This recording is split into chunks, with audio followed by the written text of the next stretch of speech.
আজকে আমি রান্না করব বার্গারের চিকেনটা। তো প্রথমে আমি এখানে 1000 গ্রাম চিকেন দিয়েছি। চিকেনের সলিড মাংসগুলো নিয়েছি, এখানে কোনো হাড় নিইনি। মানে আমি 2 কেজি মুরগি থেকে 1 কেজি মাংস নিয়েছি।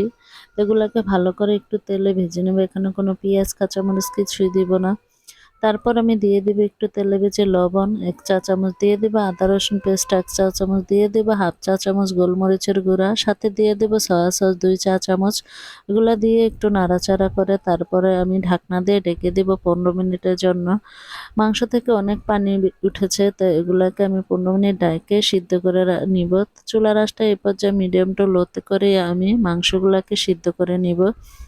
তো ফিরে আসলাম 15 মিনিট পর, দেখুন মাংসের কালারটা চেঞ্জ হয়ে গেছে। আমি যেহেতু এখানে সয়া সস ব্যবহার করেছি তাই এমন হয়েছে কালারটা।